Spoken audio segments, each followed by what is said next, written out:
من شرور أنفسنا وسيئات أعمالنا من يهده الله فلا مضل له ومن يضلل فلا هادي له أشهد أن لا إله إلا الله وحده لا شريك له وأشهد أن سيدنا ومولانا وحبيبنا محمد وعلى آله وصحبه أجمعين أما بعد فقد قال الله تعالى في كتابه الكريم أعوذ بالله من الشيطان الرجيم إن عدة الشهور عند الله 12 شهرا في كتاب الله يوم خلق السماوات والأرض منها 4 حرم صدق الله العظيم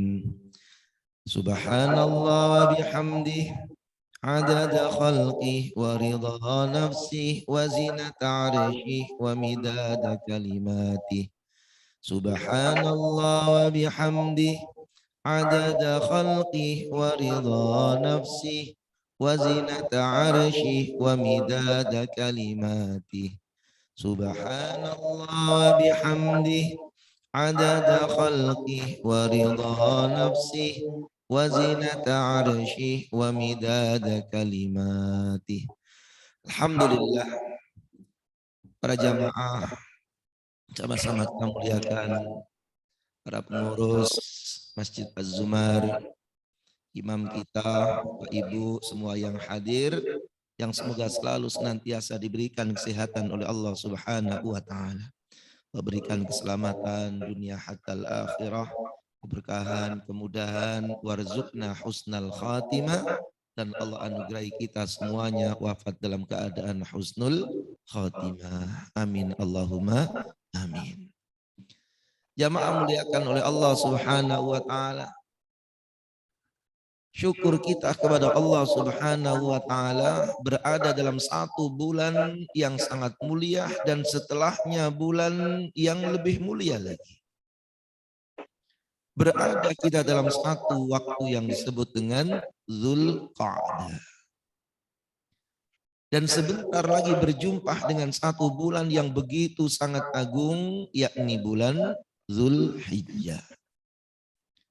Allah Subhanahu wa taala menyatakan dalam surahnya yaitu At-Taubah ayat 36, A'udzu billahi minasyaitonir rajim. Inna iddatash syuhuri 'indallahi 12 syahran fi kitabillah.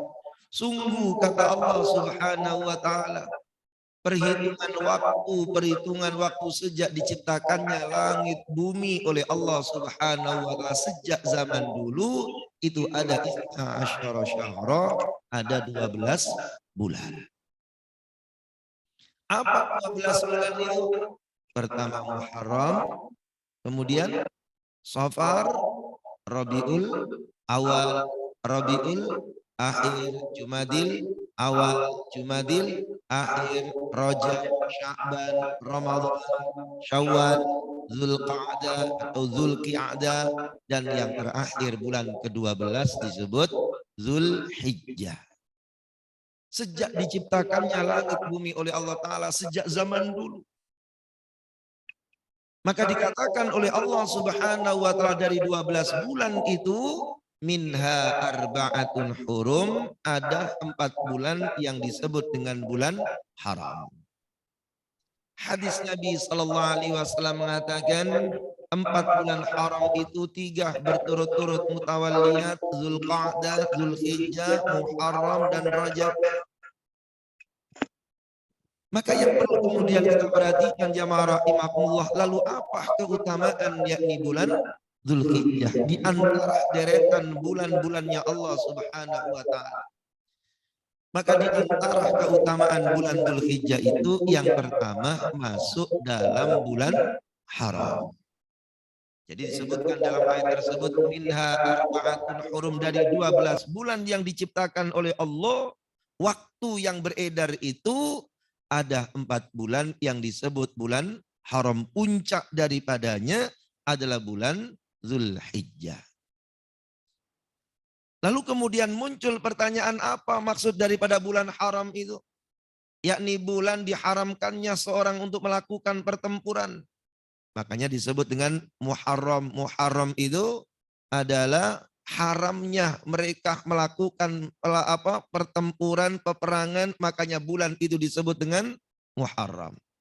Disebut Zulhijjah karena di waktu itu ada satu pelaksanaan ibadah yang sangat besar. Zulqa'dah, duduk-duduknya orang-orang Arab ya, tidak melakukan pertempuran untuk menunggu memuliakan ikram terhadap jamaah haji yang ada. Begitu pula Rajab mengambil ujung besi dari ujung tombak yang ada, artinya perdamaian pun terjadi. Jadi bulan haram itu bulan tidak bolehnya orang-orang melakukan pertempuran. Yang kedua, bulan haram itu adalah bulan pelaksanaan ibadah haji. Zulqa'dah pemberangkatan, Zulhijjah pelaksanaan, Muharram kepulangan, Rajab persiapan. Jadi pelaksanaannya itu Zulhijjah, dimulai berangkatnya itu bulan Zulqa'dah, Muharram kepulangan negeri-negeri yang jauh, dan yang terakhir Rajab persiapan pertengahan tahun untuk melaksanakan ibadah haji. Bulan haram itu bulan yang Allah Subhanahu wa taala melipat gandakan daripada satu amalan yang ada. Jadi apa bulan haram itu? Bulat dilipat gandakannya semua amalan-amalan umat manusia. Yang baik ya dilipat gandakan, yang buruk juga dilipat gandakan. Itu maksud daripada bulan haram. Kalau kita perhatikan, setidaknya ada 4 daripada hal penilaian sebuah ibadah. 4 hal penilaian ibadah itu dalam hadis Nabi SAW disebutkan. Yang pertama, niat baik dan belum dikerjakan. Itu untuknya adalah satu kebaikan. Jadi ada orang niat baik, niat pengen ngaji, tapi kemudian namanya umur, ya pagi-pagi begini ini yang kentut lah, yang mules lah kan itu kan. Sehingga jamaah pun gak terjadi, ngajinya pun juga tidak, maka agama memberikan penilaian satu kebaikan. Nawaitunya itu sudah punya satu nilai. Yang kedua, niat baik dan dikerjakan.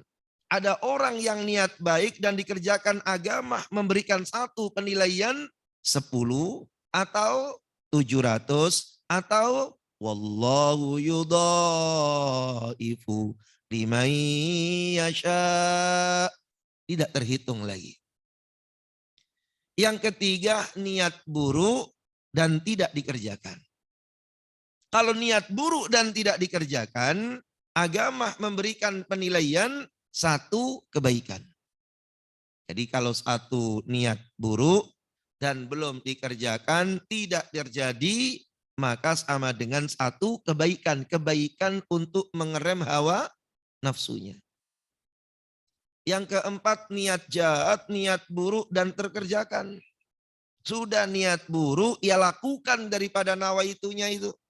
Maka agama memberikan nilai, yaitu satu keburukan. Begitu sayangnya dan rahmannya Allah Subhanahu wa taala ke umat ini. Yang kebaikan dilipat gandakan oleh Allah, yang keburukan tidak dilipat gandakan oleh Allah Subhanahu wa taala. Tetapi disebutkan jamaah rahimakumullah dalam dalil, 4 perkara itu tidak berlaku ketika berhadapan dengan 3 hal. Berarti ada 3 hal, ada 3 penyebab yang dimana nilai kejahatan itu akan berlipat di hadapan Allah Subhanahu wa taala. 3 hal yang mempengaruhi terjadinya kelipatan maksiat. Apa 3 hal yang menjadikan penyebab daripada kelipatan maksiat itu? Pertama adalah waktu. Makanya dalam surah At-Taubah ayat 36 itu disebutkan oleh Allah Ta'ala, fala tadlimu fihinna anfusakum. Jangan kalian menganiaya diri kalian sendiri dalam 4 bulan haram itu. Berarti adanya waktu yang menjadikan pelipatan amal. Ya, sehingga dosa yang dikerjakan pada waktu Syawal berbeda ketika dosa yang sama dikerjakan di bulan Zulqa'dah ini. Ketika dikerjakan di awal-awal bulan Dzulhijjah bertambah besar lagi. Kalau di bulan Syawal, di bulan Rajab satu maksiat, yaitu jadi satu maksiat. Tapi ketika di bulan Dzulqa'dah, maksiat itu akan menjadi ratusan ribu maksiat. Bahkan di bulan Dzulhijjah bisa saja satu kemaksiatan itu akan menjadikan orang mendapatkan dosa jutaan maksiat. Karena nilai bulannya. Makanya maksiat di bulan Sya'ban dengan maksiat di bulan Ramadan pasti dong gedean maksiat di bulan Ramadan. Karena urusan waktu. Nah, termasuk bulan ini. Jadi orang-orang yang melakukan maksiat di dalamnya, nyolong di bulan Rajab, di bulan Dzulhijjah, ngibul di bulan Dzulhijjah, dosanya, nilainya lebih besar, panjang hukumannya di hadapan Allah dibanding selain bulan Dzulhijjah. Itu dipengaruhi. Yang kedua, disebabkan oleh urusan tempat. Jadi dosa itu akan menjadi lipat ganda, menjadi besar, dipengaruhi oleh kemuliaan tempat. Allah sebutkan dalam surah Al-Hajj ayat yang ke-25. Allah firmankan, wa may yurid fihi bi ilhadim bidzulmin nudziquhu min adzabin alim. Siapa orang yang menginginkan perbuatan jahat di dalamnya, yakni di dalam tanah haram, maka nudzikhu min adzabin alim, maka kami akan rasakan azab kami yang sangat pedih. Jadi ayat itu menggambarkan berarti tempat itu punya pengaruh. Ya, sehingga kemudian nyolong 1 juta di Jakarta dengan nyolong sandal jepit di Masjidil Haram, dosanya lebih besar nyolong sandal jepit di Masjidil Haram. Kenapa? Tempatnya. Sekali tarik orang melaksanakan sholat saja seperti 100.000 kali di Az-Zumar. Butuh berapa tahun untuk mengejar amalan sekali sholat yang ada di Masjidil Haram itu. Begitu pula maksiatnya. Jadi kalau kebaikan itu dilipat gandakan oleh Allah, maka keburukan pun dilipat gandakan oleh Allah. Tidak berlaku selain tempat dan waktu, tetapi di dalam tempat dan waktu itu berlaku lipatan-lipatan daripada dosa dan maksiat tersebut. Ya, makanya ini perkara yang besar. Ya, ada orang tidak memuliakan daripada tanah haram sehingga Rasulullah Shallallahu Alaihi Wasallam suatu ketika jamaah yang mulia di tempat yang namanya Hudaybiyah, ya, tempat miqat batas yang terjauh dari tanah haram, ya, dari Masjidil Haram, batas tanah haram yang sangat jauh yaitu di Hudaybiyah. Maka tatkala beliau berada di sana, ya, apa kata Rasulullah sallallahu alaihi wasallam, ayyuhas sahabah, di mana letak daripada batas haramnya? Nabi bertanya, di mana batas haramnya?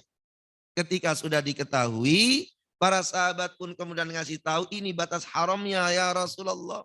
Maka ternyata Nabi memilih sholat di dalamnya. Padahal itu berdampingan dengan tanah halal. Ada tanah halal, ya, ada batas tanah haram. Ternyata Nabi bertanya, lalu kemudian memilih sholat di tanah haram. Makanya Imam As-Suyuti mengatakan, nilai amalan yang berlipat ganda itu tidak hanya di Masjidil Haram. Pokoknya di tanah haram, walaupun tidak di Masjidil Haram, tetap nilai itu berlipat ganda.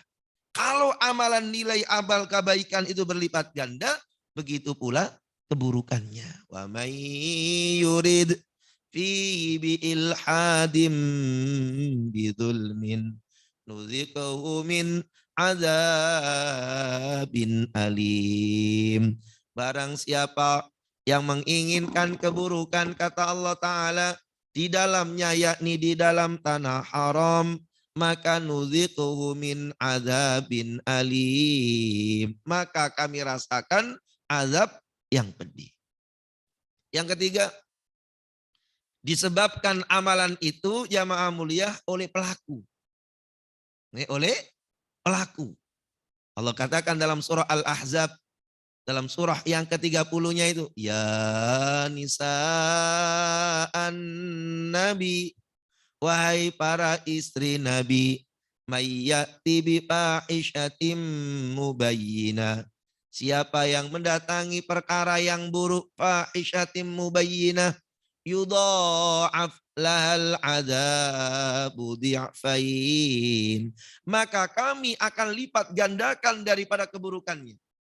Jadi Allah sebutkan, ya nisa'an nabi, wahai para istri nabi. Wahai para istri nabi, kalau engkau melakukan daripada keburukan, maka niscaya ya kami akan lipat gandakan keburukan kalian itu. Ya, ini jamaah rahimakumullah. Nah, ya. Jadi disebutkan jamaah muliakan oleh Allah tabaraka wa taala, Nabi mengatakan ya nisa'an nabi. Wahai para istri nabi. Kenapa Allah taala katakan wahai para istri nabi? Kalau engkau mendatangi perkara yang buruk, yudha'af lahal adabu di'fain. Kami lipat gandakan daripada amal keburukanmu itu. Sebab nilai pelakunya tinggi. Sehingga kemudian dipengaruhi oleh orang yang mengerjakannya. Ya. Maka pejabat yang ngibul dengan rakyat yang ngibul, gedean mana dosanya? Pejabat. Karena pejabat itu adalah harusnya menjadi suri tauladan. Ada panitia kurban ngambil daging kambing, dengan kemudian jamaah ngutil daging kambing, gedean mana dosanya? Panitia. Karena ia mempunyai tanggung jawab amanah. Belum waktunya dibagi kok ia sudah masukin kantong. Itu namanya pelaku.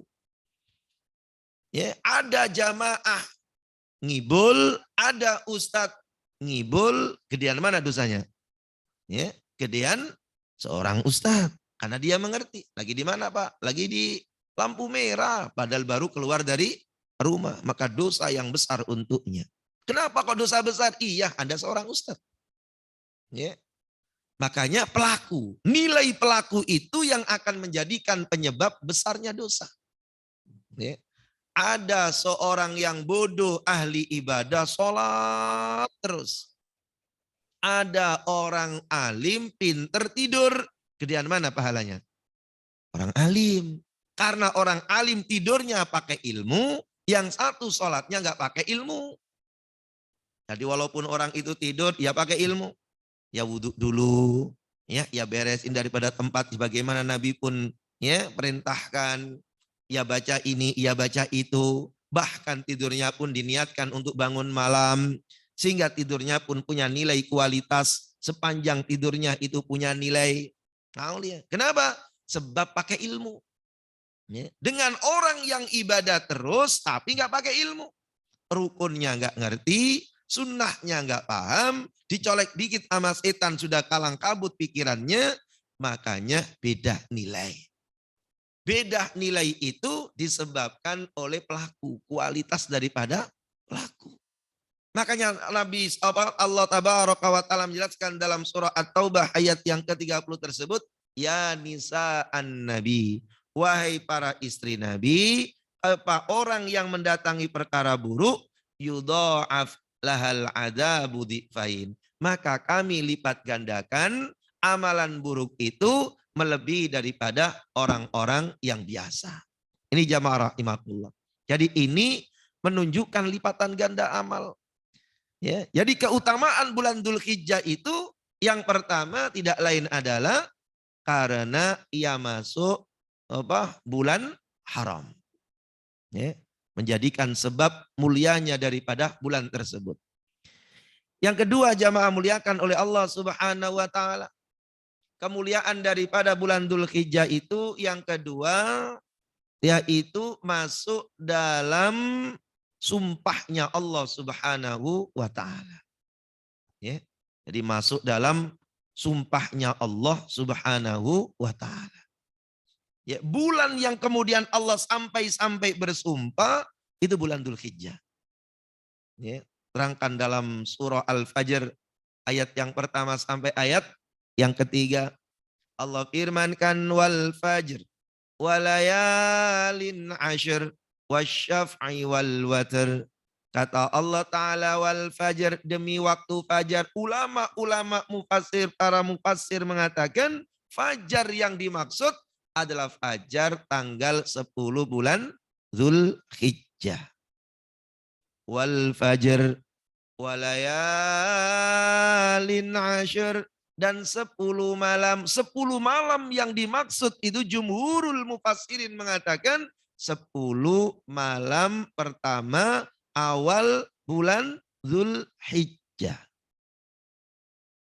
Wasyafa'i wal watr, dan yang genap serta yang ganjil. Yang genap itu adalah 10 Zulhijjah. Sedangkan yang ganjil itu maksudnya 9 Zulhijjah. Bulan yang kemudian sampai Allah bersumpah di dalamnya itu Zulhijjah. Ya, kalau yang lain tidak sampai bersumpah. Ini Pak Burhan lama-lama kayaknya nggak kuat saya ini. Apa? Yang mana ya Pak? Apa ke? Ya. Nah, ini jamaah rahimakumullah. Nah, udah. Jadi disebutkan bahwasanya masuk di dalam bulan haram, dan yang kedua masuk dalam sumpahnya Allah. Muharram tidak ada sumpah di dalam Al-Quran. Sofar tidak ada sumpahnya Allah dalam Al-Quran. Rabiul Awal, Rabiul Akhir, Jumadil Awal, Jumadil Akhir, Rajab, Sya'ban. Tidak ada satu sumpah yang ada dalam Al-Quran. Yang ada sumpah bulan itu oleh Allah adalah bulan Zulhijjah. Makanya menjadi amalan yang terbaik. Sehingga pantas kemudian Nabi SAW mengatakan, ma min ayyamin, dalam riwayat Ibnu Abbas, rawahul Bukhari dari Ibnu Abbas radhiyallahu anhuma, ma min ayyamin al-amalu salihu ahabbu ilallahi fihinna min hadhil ayyam. Tidak ada amalan-amalan yang lebih cakep, yang lebih didemenin Allah, yang lebih dicintai oleh Allah, melebihi daripada 10 awal bulan Dzulhijjah. Tidak ada amalan yang mampu menandingi amal-amal yang dikerjakan di 10 hari pertama bulan Dzulhijjah. Tidak ada amalan. Walal jihadu fi sabilillah ya Rasulullah. Para sahabat bertanya, walal jihadu fi sabilillah. Walaupun itu bersimbah darah dalam medan pertempuran ya Rasulullah. Nabi mengatakan walal jihadu fi sabilillah. Walaupun itu kalian kemudian bertempur di jalan Allah, bersimbah darah, masih kalah dengan amal-amal apapun yang dikerjakan di 10 hari pertama bulan Dzulhijjah. Nabi mengatakan illa rajulan, kecuali seorang yang kharaja binafsihi wa mali, yang keluar rumah dengan membawa semua hartanya, membawa dirinya, kemudian summalam yarji min dzalika bisyai'in. Kemudian ia pulang, apa tidaklah ia pulang dengan suatu apapun yang ada. Hartanya ludes, orangnya mati, bersimbah darah dalam pertempuran, ludes semua hartanya, baru bisa nandingi amal-amal yang dikerjakan di dalam 10 pertama bulan Dzulhijjah. Maka ini perlu diperhatikan jamaah rahimakumullah. Umur yang ada pada diri kita ini, waktu yang Allah berikan, ya, itu untuk menyelesaikan proyek akhirat itu nggak sanggup, Pak. Karena sedikitnya sisa waktu, proyeknya masih banyak. Untuk membeli surganya Allah itu susah. Tetapi Allah Subhanahu wa taala itu sayang. Saking sayangnya Allah taala pada umat Nabi ini, diberikanlah kepada umat Nabi amalan-amalan yang kecil tapi punya nilai yang dahsyat. Cuma kan kadang-kadang kita mengabaikan. Ya. Maka harus pinter-pinternya. Kerja itu enggak cuma kerja keras tapi kerja cerdas. Amal itu enggak cuma banyak tetapi cerdas dalam amal. Gimana caranya amal kecil tetapi menjaring yang besar. Kayak ngaji begini nih, ya, walaupun mojok tidur, ya saingan dengan ustadznya, ya ustadznya ngomong ceramah berapi-api, dia berair-air, ya, masya Allah. Ya, tetapi datang dalam satu pengajian masih mending, nilainya besar. Sebab orang yang datang di pengajian itu dalam riwayat Anas ibni Malik, rawahu Tirmidzi, apa kata Nabi? Man kharaja fi talabil ilmi wa huwa fi sabilillahi hatta yarji'a. Siapa orang yang keluar dari majelis dari rumahnya menuju majelis ilmu, maka dia dihitung oleh Allah fi sabilillah hatta yarji'a, sampai kepulangannya. Sampai dijelaskan, dipertegas oleh Allah Ta'ala dalam Al-Quran surah At-Taubah ayat 122. Apa kata Allah Subhanahu wa Ta'ala? Ya, hendaklah ada walaula nafara min kulli firqatin liyatafaqahu fiddin. Ayat itu bicara perang. Kata Allah Ta'ala, ya, kalau kalian kemudian berangkat perang semuanya, janganlah kemudian kalian berangkat perang semuanya. Hendaklah ada di antara kalian itu sekelompok orang, ta'ifatun liyatafaqahu fiddin. Berangkatnya itu ngaji. Ayat yang bicara ngaji dengan bicara perang ada dalam satu ayat. Ulama tafsir mengatakan, maka ngaji itu nilainya seperti perang. Perang kok lemes. Ya, Masya Allah. Perlu kopi. Ya, ngaji kok lemes. Ya. Nah, perlu apa? Ngopi. Ya, yang di rumah aja udah ngopi, yang online kan udah ngopi, udah pisang goreng kan gitu kan. Masya Allah. Perang kok lemes, hidup enggan mati tak mau begitu. Ya, ini perang. Status akhirat langsung diupdate. Ya, yaitu apa? Perang fisabilillah. Main-main. Ya, liyatafaqahu fiddin. Nilai besar, amalannya kecil. Ya, datang terakhir di pojok, nyender, ngorok, tetap dapat nilai. Apa susahnya? Itu namanya amal kecil tapi nilai besar, tapi umat mengabaikannya. Yang nggak nyadar kita ini proyeknya masih banyak, umurnya sedikit, harus bawa pulang cepat-cepat ke Allah. Amal kecil. Ya, sehingga Allah Subhanahu wa taala berikan waktu seperti waktu Dzulhijjah. Seolah Allah mengatakan kalian ini jangan melupakan daripada awal Dzulhijjah. Sekali tarik amalan, maka ia mendapatkan nilai yang sangat luar biasa, tidak terkejar di luar 10 Dzulhijjah. Nabi mengatakan demikian. Rawahul Bukhari an Ibni Abbas radhiyallahu anhuma. Namanya amal cerdas. Suatu saat Rasulullah sallallahu alaihi wasallam mendapati Juwairiyah pada waktu itu khusyuk sebelum waktu subuh di rumahnya. Nabi pun kemudian berangkat melaksanakan sholat subuh. Nabi tidaklah keluar kecuali matahari sudah terbit. Sampai waktu syuruk, akhirnya Nabi pun pulang. Ketika pulang, didapatinya istri tercinta beliau yaitu Juwairiyah dalam kondisi masih seperti awalnya. Duduk melakukan ibadah. Apa kata Nabi? Wahai Juwairiyah, andaikan kau baca 5 kalimat, 3 kali, maka akan mengalahkan dudukmu yang panjang sebelum subuh sampai matahari terbit. Itu namanya amal cerdas. Kata Nabi SAW, wahai Juwairiyah, andaikan engkau membaca 5 kalimat ini, ya, sebanyak daripada 3 kali, maka akan mampu mengalahkan nilai dudukmu yang panjang hingga waktu matahari terbit. Subhanallah wa bihamdi. Adada khalqi. Wa ridha nafsi. Wa zinata arshi. Wa midada kalimati. Subhanallah wa bihamdi. Adada khalqi. Wa ridha nafsi. Wa zinata arshi. Wa midada kalimati. Subhanallah wa bihamdi. Adada khalqi. Wa ridha nafsi. Wa zinata arshi. Wa midada kalimati. Selesai. Gak sampai 1 menit. Ternyata gak sampai 1 menit yang tadi kita baca itu, kata Rasulullah SAW, mampu mengalahkan duduknya seorang sebelum subuh sampai waktu syuruk. Itu namanya amal cerdas. Ya. Nabi SAW kemudian bertanya di hadapan para sahabat. Hai para sahabat, apakah ada di antara kalian mampu untuk menghatamkan daripada Al-Quran setiap malamnya?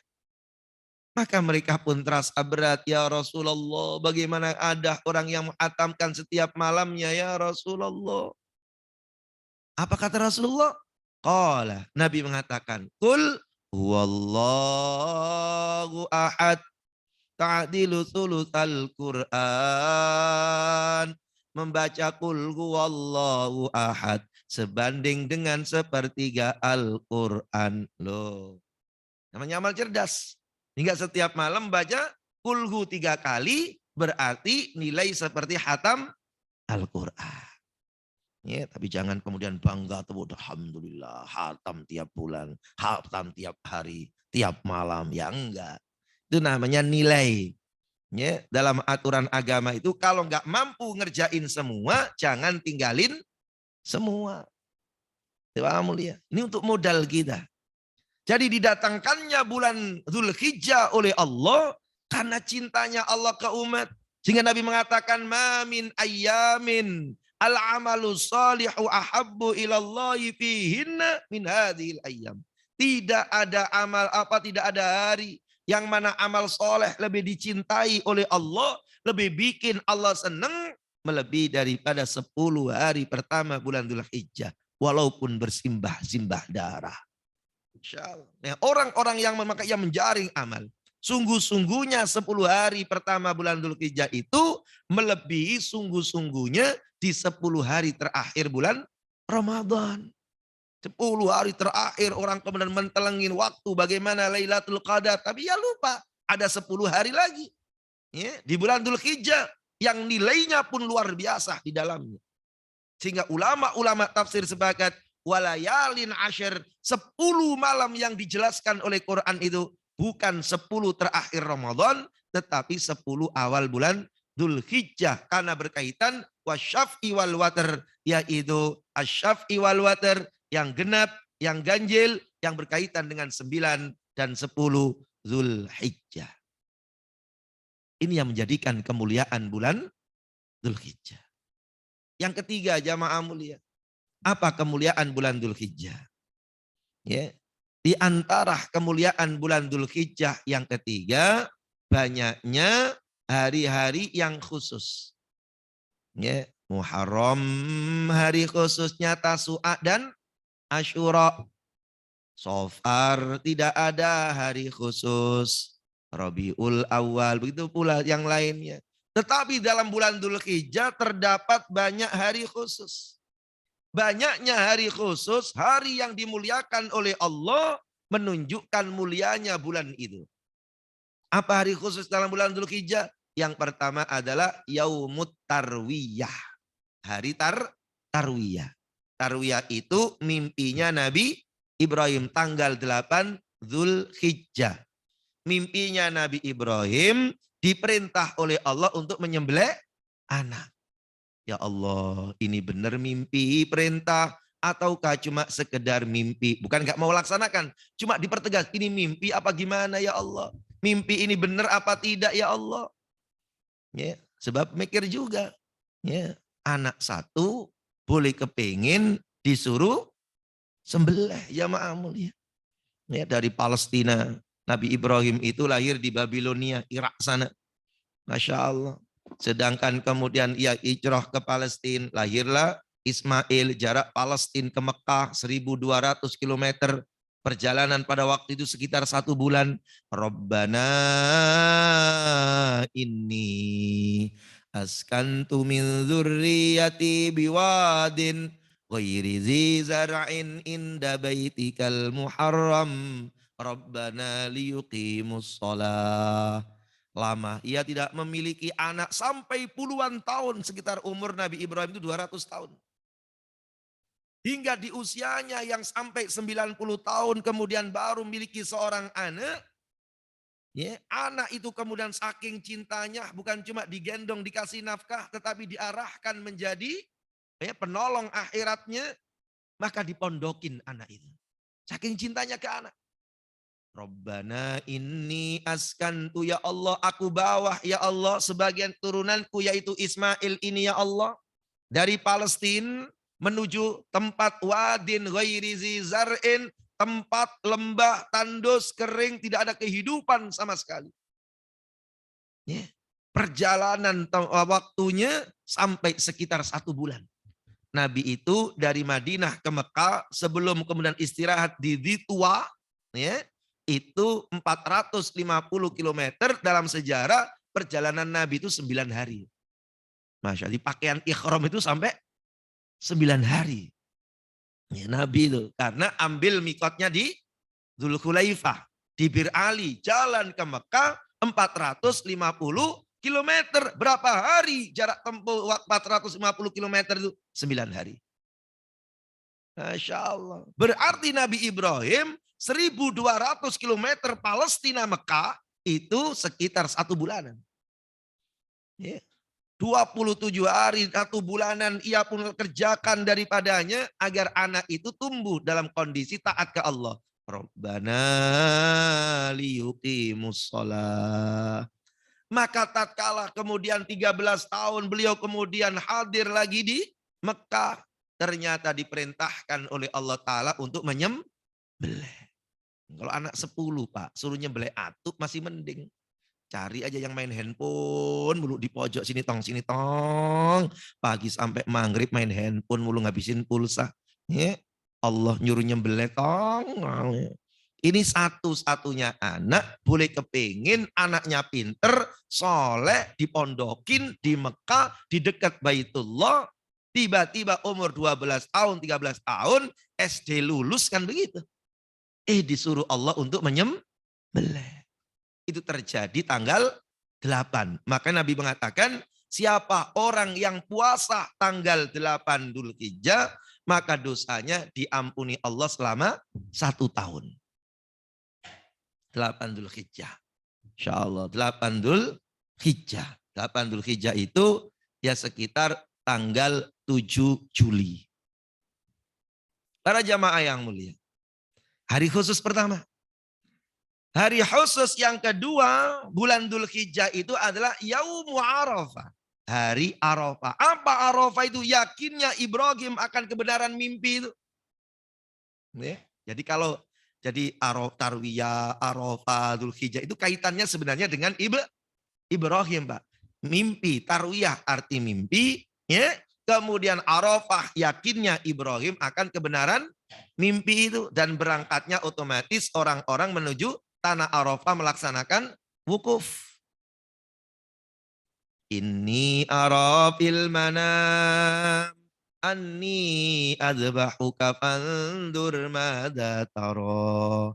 Nah, aku diperintah oleh Allah untuk menyembelihmu. Fandur madza tara. Apa nak pendapatmu? Diskusinya Ibrahim, apa nak pendapatmu? Itu bukan untuk nunda perintah. Cuma kepingin ngetes, kepingin tahu seberapa hebat akidah yang ditanamkan ke anaknya. Ya. Dan watak Ibrahim itu adalah diskusi, musyawarah sama keluarganya. Ya, kepingin ngecek anak ini sudah di TPQ, di TPA, sudah bisa ngaji bener, apa cuma berangkat doang. Orang tua wajib ngetes. Ibrahim pun ngetes. Aku diperintah Allah untuk menyembelihmu. Apa pendapatmu? Maka pendapatnya pun luar biasa. Apa kata Ismail? Qala ya abatif al ma tu'mar satajiduni insyaallahu minas apa? Solihin apa sodikin? Minas sobirin. Minas sobirin, jangan solikin. Ya. Maka ia mengatakan, wahai ayah, cintamu ke Allah gak boleh kalah dengan cintamu ke anakmu. Cintaku ke Allah gak kalah dengan cintaku ke nyawaku. Kerjain, hai ayah, if'al. Maka nanti Allah akan mendapat kita termasuk orang-orang yang sabar. Itu tanggal 9. Gemuruh arsy Allah Ta'ala, malaikat-malaikat pun takbir. Ini orang bapak sama anak, cinta kasihnya ke Allah nggak bisa terkalahkan. Dan Ibrahim kan memang terkenal dengan cinta kasihnya ke penciptanya. Ya, dulu kita terangkan dalam kitab At-Tazkirah itu di awal-awal, satu-satunya orang yang mati pakai ditawarin itu cuma Ibrahim. Ya, datang malaikat, kata Ibrahim, ya ngapain malaikat? Aku datang diperintah Allah untuk mencabut nyawamu.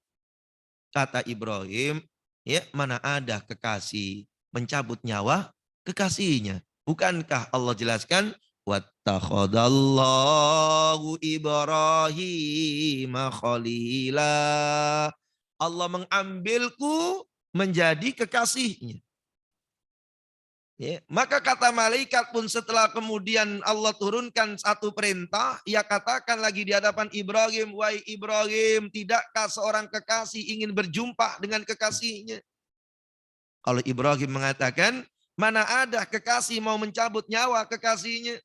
Kata malaikat, tidakkah seorang kekasih ingin berjumpa dengan kekasihnya? Akhirnya ia pun kemudian meninggal. Ya, makanya para ulama mengatakan al-mautu jisrun yusalul habiba ilal habib. Kematian itu jembatan yang indah untuk menghantarkan, menyambungkan seorang kekasih dengan kekasihnya. Itu Ibrahim alaihissalam. Ya. Jadi tanggal 9 itu ya, kebenaran mimpi terjadi, keyakinan itu pun muncul. Ya. Dan 9 itu pun juga apa jamaah rahimakumullah. Masya Allah, berangkatnya orang menuju wukuf. Jadi perintah Allah itu berhasil dikerjakan Ibrahim. Perintah Allah itu kan macam-macam. Perintah Allah itu ada yang disuruh perlente. Allah nyuruh perlente. Ya ayyuhalladzina amanu khudhu zinatakum inda kulli masjid. Hei orang yang beriman, kalau kamu masuk masjid, cakepin pakaian. Yang nyuruh siapa? Allah. Makanya orang Arab itu cakep-cakep. Udah pakai daleman, pakai apa? Yaitu celana. Habis pakai celana, gamis. Habis gamis, pakai outer. Habis itu imamah, bertobat. Cakep. Ya karena Allah yang nyuruh. Kalau kamu masuk masjid yang cakep. Ya, jangan masuk masjid, ya Allah. Sudah nggak pakai apa-apa, pakai kaos oblong doang. Ada tulisan lagi coblos nomor 1 kan gergetin. Nah kita yang sholat di belakang kepingin nomor 3 kok. Ya.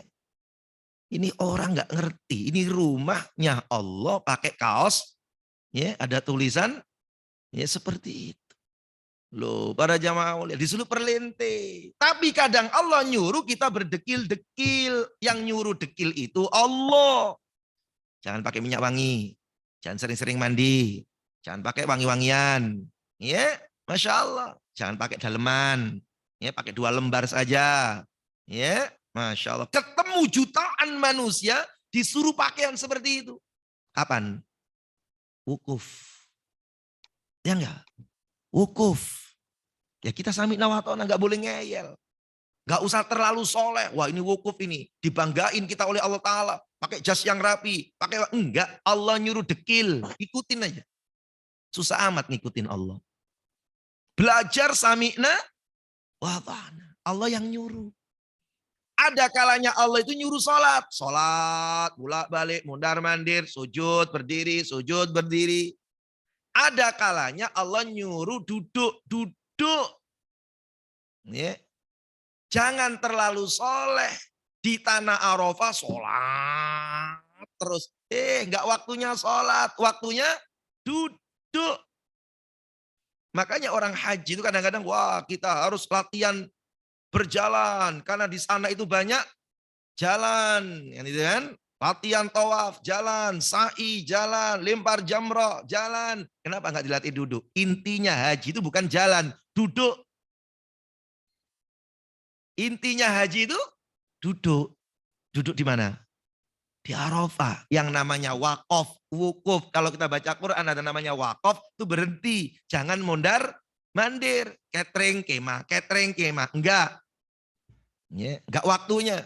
Belajar duduk anteng 5 jam. Duduk itu Pak, kalau enggak dilatih enggak bakal bisa. Duduk yang dimaksud duduk ibadah. Ngaji saja kalau enggak dilatih nih, duduk 1 jam enggak bakal bisa.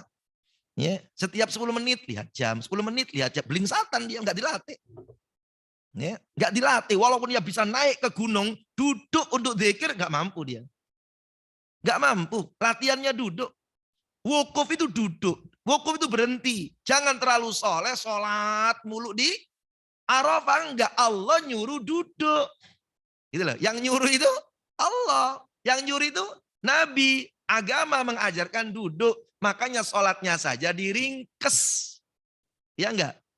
Asar diringkes ditarik ke zuhur. Enggak cuma ditarik tetapi diringkes. Yang asalnya 4 menjadi 2. Qobliyahnya enggak ada. Jangan terlalu soleh.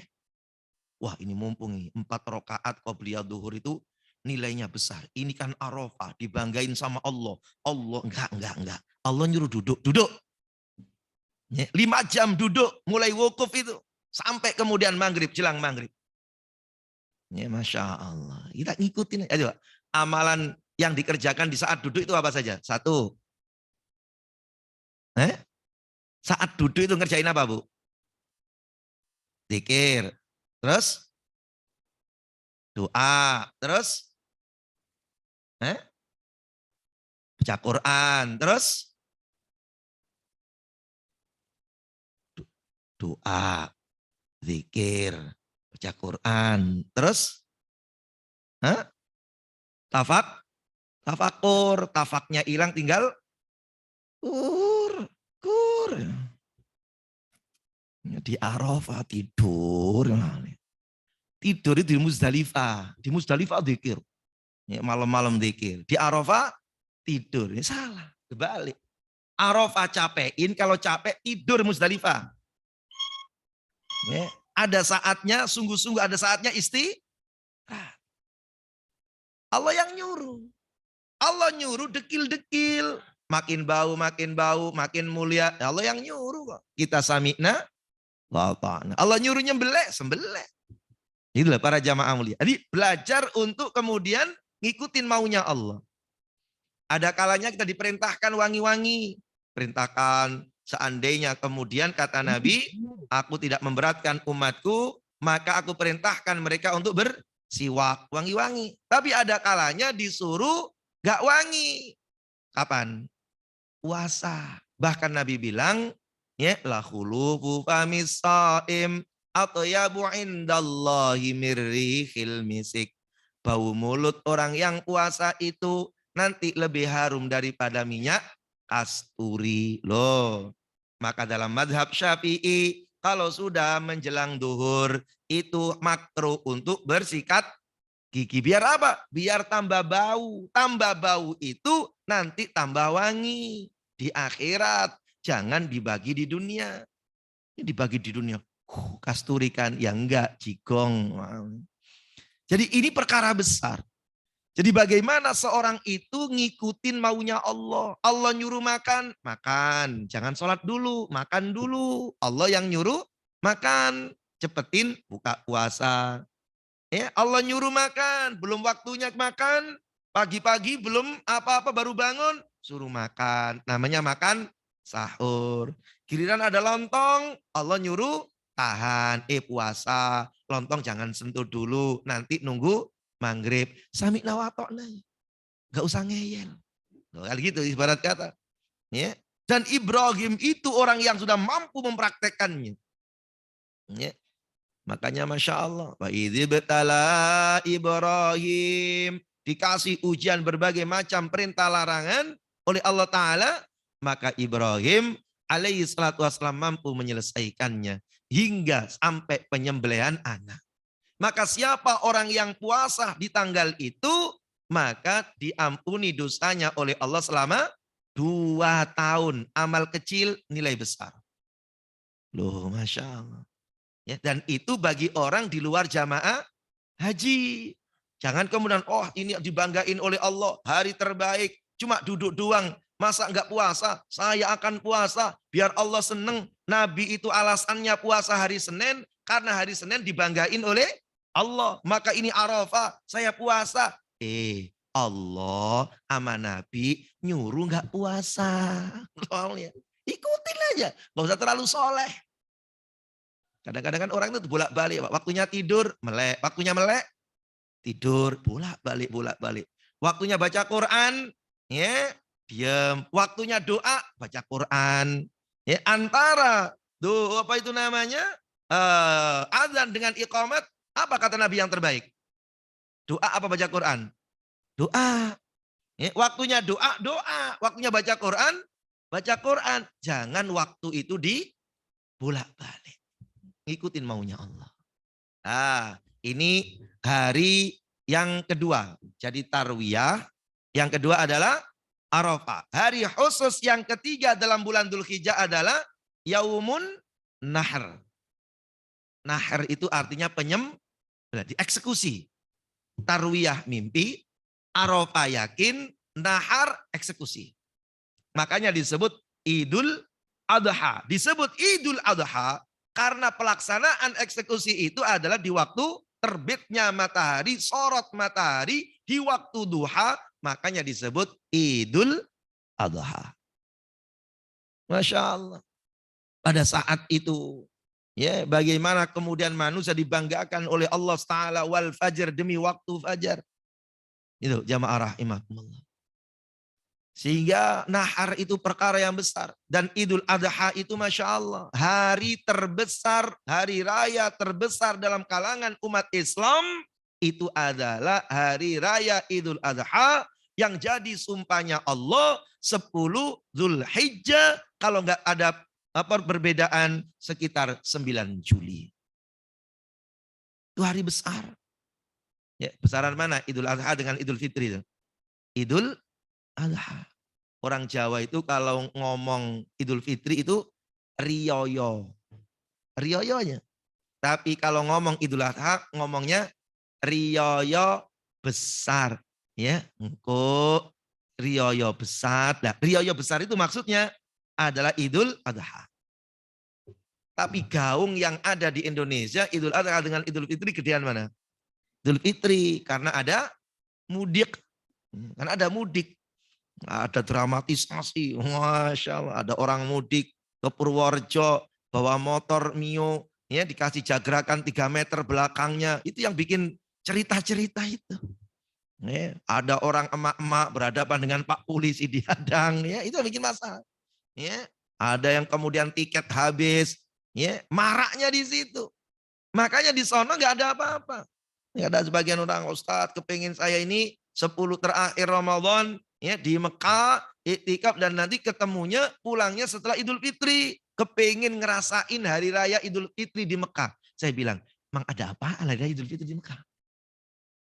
Kan rame apanya, nggak ada apa-apa. Salaman nggak ada, kumpul-kumpul nggak ada, apalagi makan ketupat, ya nggak ada. Idul Fitri ya kayak sholat subuh, habis sholat pulang. Para mulia. Ya. Dari sisi takbirnya saja kita lihat. Sisi takbirnya Idul Fitri berapa hari? Idul Fitri itu bukan sehari, Pak. Semalam. Jadi malam itu takbiran, ya, kemudian habis selesai sholat, selesai. Idul Adha. Idul Adha itu minimal 4 hari. Masya Allah, 4 hari. Tanggal 10 sampai tanggal 13 takbirannya itu. Ya. Nah, ini hari khusus cara ringkas, yaitu Tarwiyah, Arafah, Nahar, dan yang keempat Yaumut Tasyrik, hari Tasyrik. Apa Tasyrik itu? Tasyrik itu artinya dendeng. Dendeng itu apa? Daging diiris tipis-tipis, dikeringin, dimasak, itu namanya dendeng. Kenapa disebut dendeng? Karena tumpah ruah daging.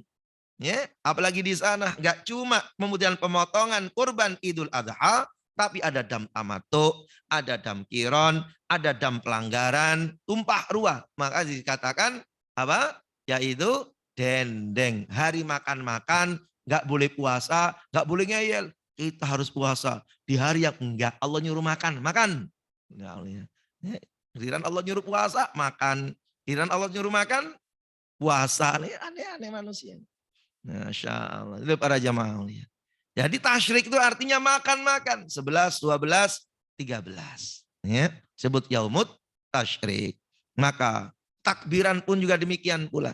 Ya, maka jamaah yang muta'alah, inilah keutamaan daripada bulan Dzulhijjah. Yang kita diperintahkan banyak melakukan amalan-amalan yang soleh. Karena nilainya lebih tinggi, lebih hebat daripada di luar bulan Dzulhijjah. Amalan yang diperintahkan antara lain pertama adalah ibadah haji dan umroh. Ya, Masya Allah. Ya, Nabi mengatakan man aradal hajja falyata'ajjal. Siapa orang yang pengen haji, maka hendaklah ia cepat-cepat, jangan tunda-tunda. Hari ini daftar reguler Jakarta nunggu 23 tahun. Hari ini daftar reguler Jawa Timur nunggu 34 tahun. Hari ini daftar reguler Makassar Sulawesi nunggu 45 tahun. Udah kematian udah. Ya. Insya Allah. Apalagi ada aturan 65 nggak boleh.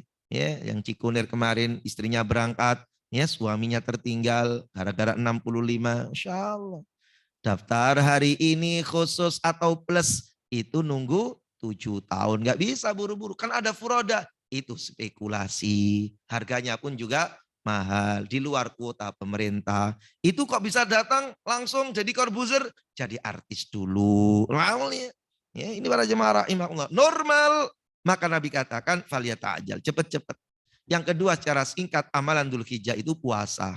Puasa tanggal 1 sampai 9. Atau 8 dan 9. Atau 9 saja yaitu Arafah. Jadi paling tidak Arafah puasa bagi orang di luar jamaah haji. Yang ketiga memperbanyak zikir, tahlil, takbir. Ya, makanya orang di Tanim itu masuk 1 Dzulhijjah sudah mulai takbir. Allahu Akbar, Allahu Akbar, Allahu Akbar, la ilaha illallah, Allahu Akbar, Allahu Akbar, walillahilham. Sejak tanggal 1 diperintahkan untuk zikir takbir. Sebagian ulama zikir takbirnya nggak seperti lafal tertentu.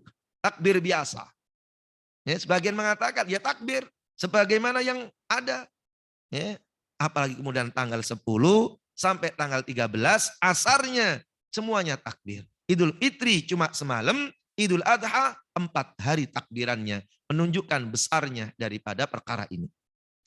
Kemudian amalan yang berikutnya antara lain yaitu nyembelih kurban. Kata Nabi SAW, tidak ada amalan yang terbaik di hari nahar itu 10 Dzulhijjah kecuali ihraqid dam, meneteskan darah daripada binatang.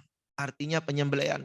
Sungguh kata Nabi, darahnya itu nyampe ke Allah lebih cepat daripada nyampe ke tanahnya. Padahal jarak antara penyembelihan dengan tanah hanya sekitar 30 cm saja. Sungguh nanti ia akan datang ya membelah kalian. Ia datang nanti ya dengan apa? Dengan tanduknya, dengan kukunya, dengan bulunya menunjukkan betapa Allah senang terhadap amalan itu. Para jamaah yang mulia, inilah yang kita sampaikan. Semoga manfaat, semoga menjadi pahala bagi kami. Kita semuanya mengingatkan pentingnya Dzulhijjah dan amalan-amalan yang kita kerjakan ya haruslah kemudian kuat ya di 10 hari pertama bulan Dzulhijjah. Wallahu a'lam bishawab. Kalau ditanyakan silakan, tidak ada ditutup ya.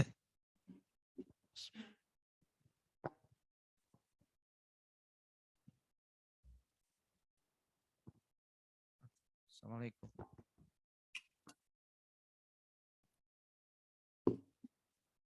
Ya, gimana Pak Ji?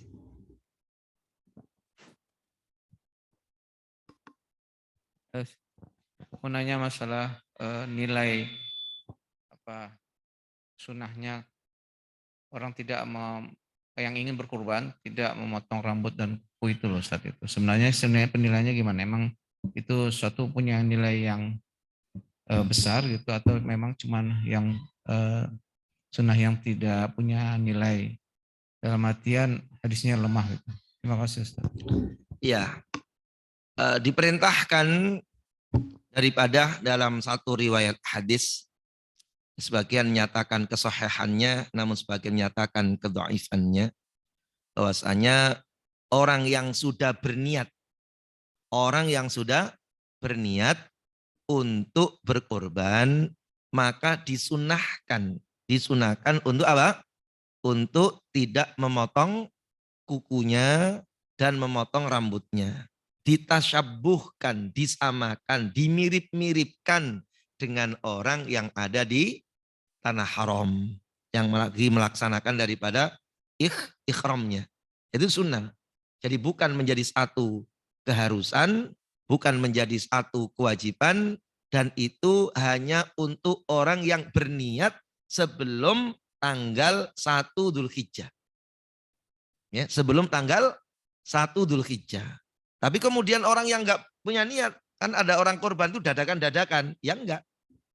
Ya, dadakan-dadakan. Dan itu hanya orang tersebut. Artinya tidak diperintahkan, tidak disunahkan untuk keluarganya. Ya, orang yang bersangkutan. Ya, dan itu sunnah hukumnya. Ya, sunnah bukan sunnah yang kemudian mendekati hukum wajib, tapi juga tidak menjadi hal yang diabaikan. Kalau itu bisa. Jadi ditasyabuhkan apa? Dimirip-miripkan dengan yang berada di tanah haram. Begitu aja. Ya, ada bukan satu keharusan, tidak. Ya, Allah alam. Ada yang lain? Sudah Bu ya. Pulang ya. Kalau nggak ada ya sampai di sini dulu ya. Semoga manfaat, semoga kita semuanya senantiasa diberikan kesehatan, kemampuan ya oleh Allah Subhanahu wa taala untuk melaksanakan amalan-amalan yang ada di dalamnya untuk menjadi modal kepulangan kita menuju Allah Subhanahu wa taala ya, insya Allah. Makanya para jamaah taala jadi yang sudah berniat berarti kita harus apa? Tidak potong kuku, tidak potong rambut. Ya. Nabi mengatakan, maka dibha, kalau siapa orang yang memang sudah berniat untuk melaksanakan daripada penyembelihan itu, ya, faida ahalla hilala dzulhijjah. Kalau sudah datang waktunya hilal Dzulhijjah, berarti tanggal 1 tersebut, maka fala ya'khudanna, janganlah kemudian diambil, janganlah kemudian dipotong min sya'rihi wala min adfarihi, baik itu bulu rambutnya maupun kemudian kukunya, syai'an, sedikit pun, hatta yudhah, sampai kemudian disembelihlah hewan tersebut. Ini hadis memang adalah sahih, ini ya, sahih, walaupun ya namanya ahli hadis yang lain kan itu kan, ya hadis sahih karena dalam riwayat Imam Muslim. Dan yang dimaksud domir atau kata ganti al-farihi, asy'arihi, yaitu rambutnya, kukunya, itu adalah kuku dan rambut orang yang berkorban. Karena sebagian orang mengatakan itu kuku dan rambut hewannya. Tidak, ini adalah kuku dan rambut orang yang berkorban. Karena ulama mentasyabuhkan, kata ulama mentasyabuhkan, memirip-miripkan dengan apa? Dengan yang ada di tanah haram. Begitu. Wallahu a'lam bishawab. Ketemu lagi pada waktu-waktu yang akan datang. Tutup dengan bacaan subhanakallahumma bihamdika asyhadu an la ilaha illa anta nastaghfiruka wa natubu ilaik walhamdulillahi rabbil alamin. Minkum mohon maaf. Assalamualaikum warahmatullahi wabarakatuh.